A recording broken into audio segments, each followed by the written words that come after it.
¿Por qué los millennials son socialistas? Porque estoy convencida que no tienen idea de lo que es comunismo ni tampoco socialismo. Cuando un millennial nos dice que quiere socialismo, nunca nos dice realmente qué es lo que quiere, cómo ambiciona que ese gobierno va a funcionar. No tiene idea de cómo van a funcionar las medidas políticas y económicas. Por eso se me ocurrió hacer socialismo para millennials. Bienvenidos. Vamos a arrancar desde la era industrial, cuando en el siglo XIX empiezan un montón de pensadores a pensar cosas que se denominaron como la filosofía socialista. Entre ellos estaba Giuseppe Mazzini. No digas tú, di nosotros. Esta visión de que renunciar al yo era lo mejor que le podía pasar a la sociedad. También Pierre-Joseph Proudhon, que dijo, la propiedad es robo. Estos dos contemporáneos inspiraron a Carlos Marx y a Federico Engels. Carlos Marx y Federico Engels se conocieron en 1843, 5 años antes de que escribieran el Manifiesto Comunista. Carlos Marx, hijo de padres judíos que dejaron la religión judía y se convirtieron al protestantismo, fue expulsado de Alemania, de Francia, de Bélgica, hasta que finalmente se va a Inglaterra, y en Manchester, junto con Federico Engels, un burgués, un hijo de industriales, ellos dos pues hacen el Manifiesto Comunista y describen el capital. Cosas interesantes. Carlos Marx trabajó muy poco en su vida y a la edad que yo tengo, 31 años, se retiró para ser un mantenido de Federico Engels por el resto de sus días. Vivió en Soho, Inglaterra, todo ese tiempo, y después de los 31 años nunca más volvió a trabajar. Estos dos personajes creyeron que habían descubierto el agua azucarada y que la época que estaban viviendo era una época única en la humanidad. Dicho en las palabras del mismo Carlos Marx, de este libro, The Politics Book, comunismo es el enredo de la historia resuelto. Para ellos el comunismo venía a resolver todas las luchas históricas. Según Marx y Engels, después de ellos la historia no volvería a ser la misma. Pero pensemos un poco en cuál era el mundo industrial en el que se movían Carlos Marx y Federico Engels. Para empezar, la filosofía que estos dos señores hicieron estaba inspirada para Alemania e Inglaterra, países industriales que tenían una gran industria que estaba cada vez más creciendo, no para países agrícolas. Y resulta que ni Inglaterra ni Alemania pusieron jamás en práctica las teorías de Marx ni de Engels tampoco. Quienes las pusieron en práctica fueron países agricultores que no contaban con las particularidades que Carlos Marx decía deberían de ser lo primero que debería haber, que es capital, manufactura e industria. En los países que más adelante vamos a ver, nos vamos a dar cuenta que no se puso en práctica. Además de esto, pensemos un poco en el mundo de estos dos señores. El mundo en el que se mueve Carlos Marx y el mundo en el que se mueve Federico Engels, 1848, es un mundo donde la esclavitud todavía era legal en Estados Unidos y en Europa, donde las mujeres no podíamos votar, prácticamente no teníamos ningún derecho porque éramos consideradas demasiado idiotas como para trabajar y votar. Era un mundo donde no había aviones, no había teléfonos, no había electricidad, no había inodoros, no había tampoco radios, no había televisión, no había satélites en el espacio, no había la mayor cantidad de profesiones que hoy por hoy existen en el mundo. Era otro mundo. Era una época donde estos dos hombres tuvieron la arrogancia de decir, de aquí para adelante la historia ya nunca va a cambiar. Ellos no tomaron en cuenta los avances tecnológicos, pensaron que la industria y esa época de los miserables iba a quedarse ahí para siempre. ¿Y en qué se basa esta crítica que estamos haciendo de el comunismo? Pues se basa en la crítica al proyecto de Gotha, escrito por Carlos Marx, El Capital, también escrito por Carlos Marx en 3 tomos, que por cierto el segundo tomo se imprimió luego de que Marx haya muerto, él ni siquiera lo vio publicado, y por supuesto el Manifiesto Comunista. Vamos a ver entonces, el Manifiesto Comunista se basa en 2 fases. Esta es la primera fase que tiene 10 puntos. Ustedes vayan viendo si estos 10 puntos son lo que los millennials defienden cuando dicen que son socialistas. Vamos a ver, millennials, vamos a ponerlos a prueba. El primer punto de la fase 1 del Manifiesto Comunista es la abolición de la propiedad privada. Expropiaciones que son todavía cosa de todos los días en América Latina, no son ajenas a ninguno de ustedes. El segundo puesto es impuestos fuertemente progresivos. Esta idea de que los más productivos de la sociedad sostengan más al Estado, porque del Estado vivimos todos. Entonces, mientras más paguen los más ricos, se supone que el Estado va a ser más justo y más fuerte, y para nada tiene que ver que eso desincentive a la gente a ser mejor. El tercero es abolición del derecho a herencias. Interesante, porque Rafael Correa quiso hacer también una ley de herencias bastante draconiana, donde se quería quedar con un montón de las herencias. El cuarto es confiscar la propiedad a emigrantes. Interesante que lo primero que hacen los regímenes socialistas y comunistas es no dejar que venga inversión extranjera, porque supuestamente en el himno socialista todos los obreros se van a agarrar de las manos, pero para lo que se trata de comercio todos somos enemigos. El quinto es centralización del crédito, que solo podías endeudarte con el Estado. La sexta es centralización de los medios de comunicación y transporte. ¿Les suena familiar? Prácticamente en toda América Latina, los regímenes del socialismo del siglo XXI han acaparado los medios. Expansión de empresas estatales. El Estado lo puede hacer todo mejor, porque el Estado es más inteligente que todos los individuos en sociedad. Distribución igualitaria del trabajo, que trabajen igual los más capaces que los menos capaces, los más talentosos que los menos talentosos.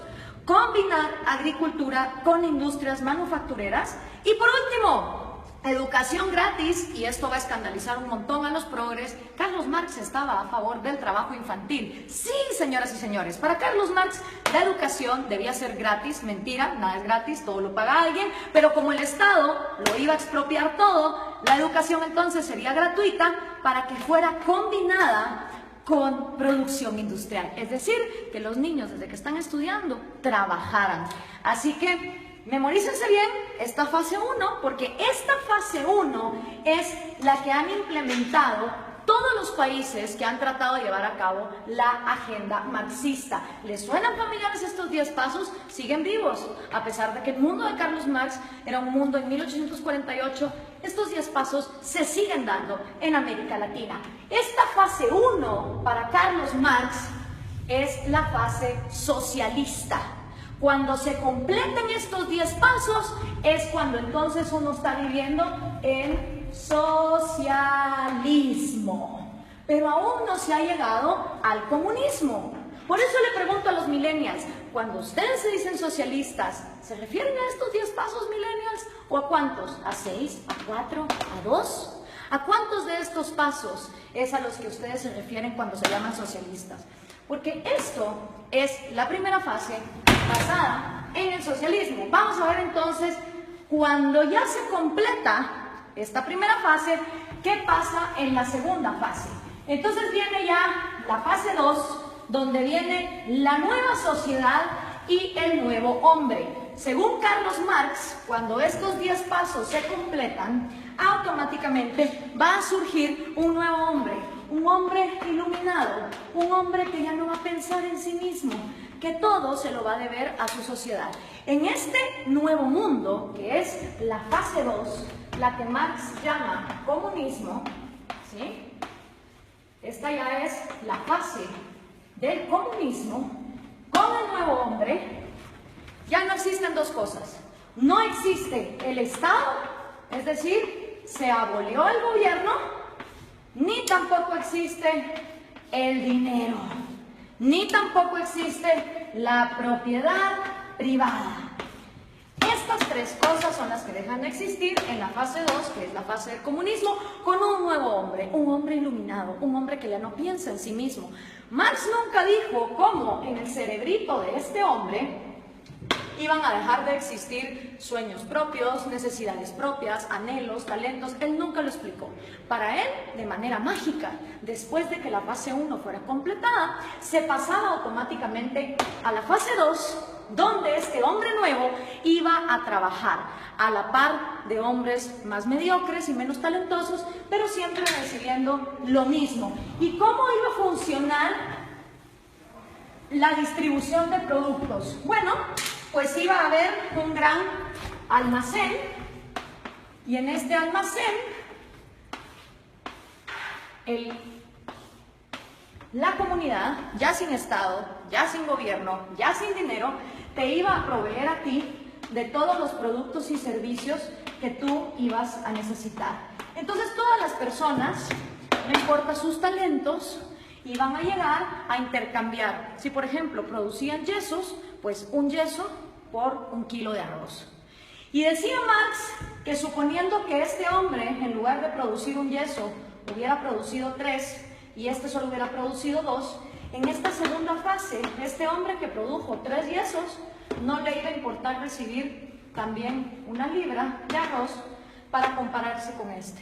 Según Marx, iba a llegar un momento donde el más talentoso y el que más trabajaba no le iba a importar recibir igual que el que trabajaba menos y el que era más mediocre. Ahora veamos, ¿se cumplió esta fase 2?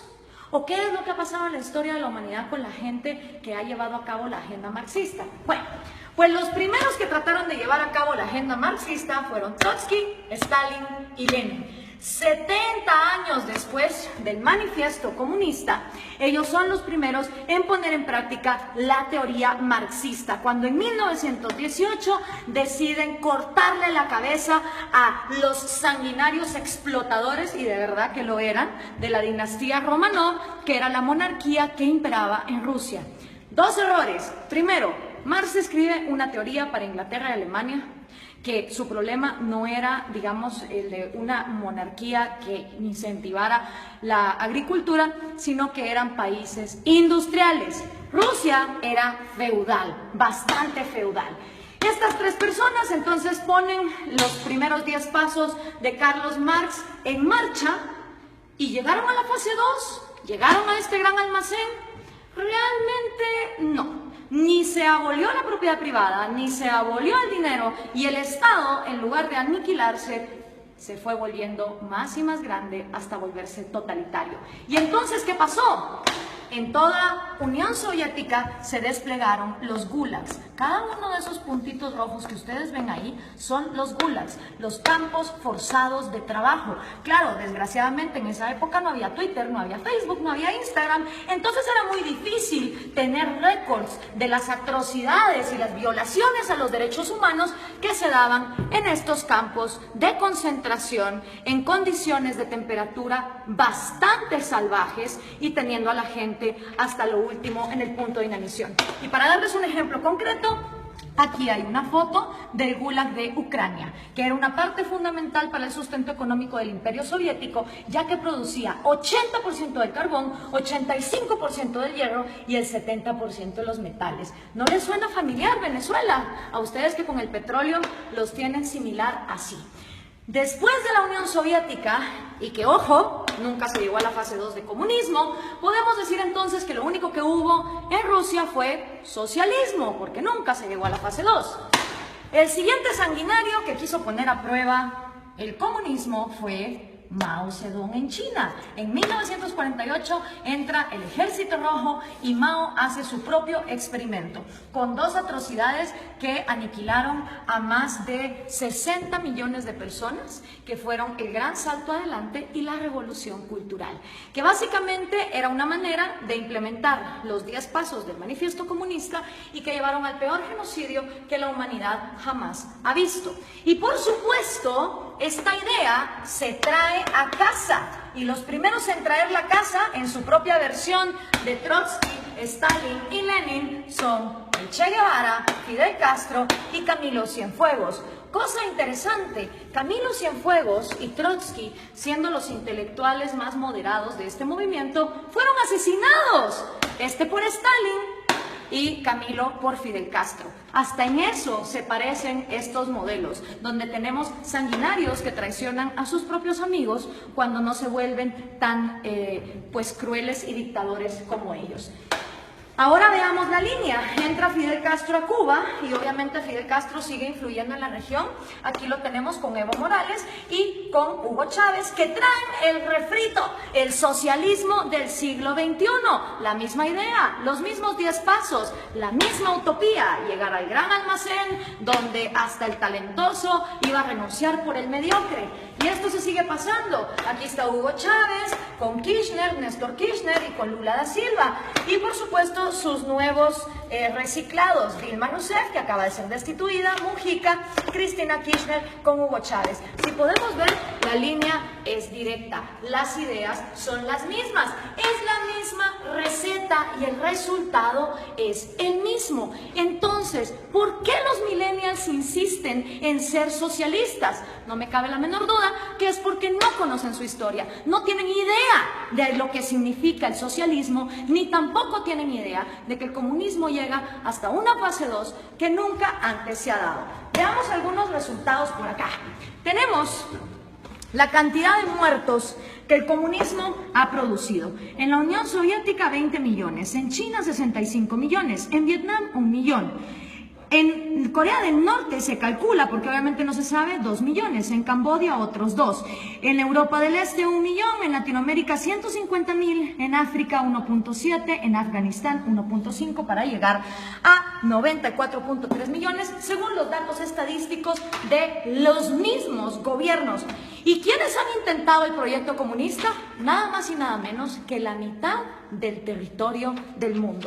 Entre los países que han intentado el proyecto comunista están la Unión Soviética, Ucrania, Bielorrusia, Azerbaiyán, Georgia, Turkmenistán, Uzbekistán, Armenia, Kazajistán, Kirguistán, Letonia, Lituania, Moldovia, Estonia, China, Vietnam, Laos, Alemania Oriental, obviamente.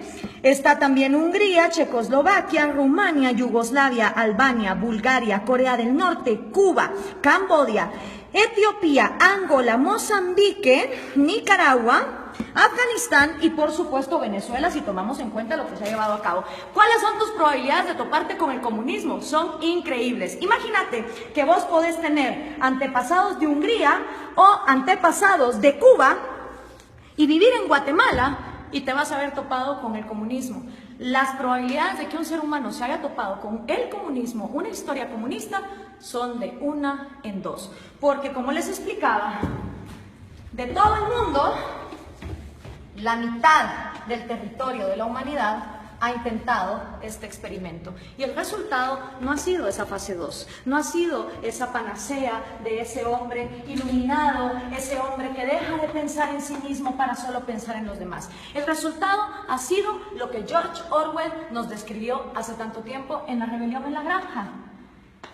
Los humanos en el poder se vuelven los cerdos y para los cerdos hay todo, mientras que para el resto de animales no hay nada. En lugar de llegar a la fase 2, se llega a un lugar donde la burguesía son los nuevos, ya sean los Stalin, ya sean los Mao, ya sean los Castro, ya sean los Morales o los Chávez. Solo ellos se vuelven la burguesía, solo ellos se vuelven la élite, a costa de que todos los demás estén bien jodidos. Pero, ¿dónde se ha vivido comunismo? ¿Dónde ha habido igualdad? Pues miren, un lugar en el planeta donde hubo igualdad de miseria fue en los campos de concentración de Alemania. Porque ahí, como ustedes se pueden dar cuenta, todos eran iguales de miserables. Obviamente ahí no había propiedad privada, no había dinero, era la panacea.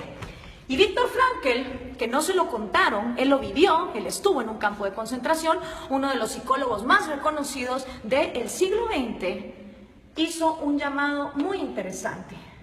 Everything can be taken from a man. Cualquier cosa puede ser tomada de un hombre, excepto por una. La última de las libertades del hombre. Exigir la actitud que uno va a tener en cualquier set de circunstancias para escoger uno su propio destino. Quiero hacer énfasis en esta frase porque lo que está aquí diciendo Viktor Frankl es que la mayor libertad del hombre reside que aunque esté en estas condiciones, uno va a decidir con qué actitud va a enfrentarse a la vida. Pero ¿qué podía saber Carlos Marx de estas cosas? Regresemos a 1848, ni siquiera Freud, con su psicoanálisis, que ya está bastante desprestigiado, había empezado sus estudios. Tampoco Darwin. Se creía que la histeria de las mujeres se podía quitar con electroshock. La psicología estaba en pañales. ¿Qué sabía Carlos Marx del cerebro humano? ¿Qué podía saber Carlos Marx acerca de un hombre nuevo que tuviera en su cerebro la capacidad de dejar de pensar en sí mismo? Hablemos entonces de sus predicciones, que fueron completamente nefastas. La primera predicción de Marx: va a haber más países comunistas que no comunistas. No se cumplió. Hoy hay más países excomunistas que actualmente comunistas. La segunda predicción de Marx: la máquina va a acabar con el proletario y el proletario va a vivir en la miseria. Tampoco se cumplió. Hoy por hoy, en el siglo XXI, existen muchas más profesiones y muchos más puestos de trabajo, tomando en cuenta que las mujeres ya podemos votar y ya podemos trabajar, que las que existían en su época, con lo cual su segunda predicción tampoco se cumplió. Hoy por hoy, de cada 7 personas vivas, 6 ya no viven con $1 al día, como era en la época de Marx, donde había mayor pobreza igualitaria. Y otra también de las predicciones de Marx es que el comunismo, en donde fuera implementado, iba a pasar a la fase 2. Y esa tampoco se cumplió. Ninguno de los experimentos comunistas han llegado jamás a la fase 2. Nunca abolen ni la propiedad privada para los gobernantes, obviamente para todos los demás sí. Nunca se abole tampoco el dinero, ni mucho menos la propiedad privada. Pero aparte de Viktor Frankl, que escribió ese excelente libro de El hombre en busca del sentido, hoy por hoy tenemos excelentes referentes de la psicología evolutiva y la neurociencia que nos pueden explicar cómo de hecho nuestro cerebro no está diseñado para el comunismo. Uno de ellos es David Boss. Él es PhD, profesor de Harvard, de la Universidad de Michigan, de la Universidad de Texas, y ha escrito 7 libros de psicología evolutiva, incluyendo este. No son personas que te lo digan por fe, como te lo dijo Marx, y que solo lo dejó escrito, cómo iba a ser ese cambio en la psicología humana. Son personas que han estudiado la evolución, la genética de la vida, y que entienden cómo funciona el cerebro humano. Y una de las frases de David Boss es: no existe un agente autónomo con intereses llamado sociedad. Esto es una imposibilidad lógica. Sociedad como tal no piensa, no come, no llora, no tiene intereses. La sociedad no es más que el cúmulo de cada individuo. Y somos los individuos y nuestros derechos fundamentales los que realmente existimos en la realidad. Una sociedad de individuos pensantes, libres, funcionales, es una sociedad que avanza. Una sociedad donde todos los individuos se igualan hasta la miseria sin libertad, es una sociedad que no avanza hacia ningún lado. La sociedad como ente no se mueve. Los que se mueven son individuos. Y si algo le interesa a una sociedad que funciona como una célula, es que cada una de sus partes tenga vida, tenga propiedad privada y tenga libertad como sus 3 derechos fundamentales.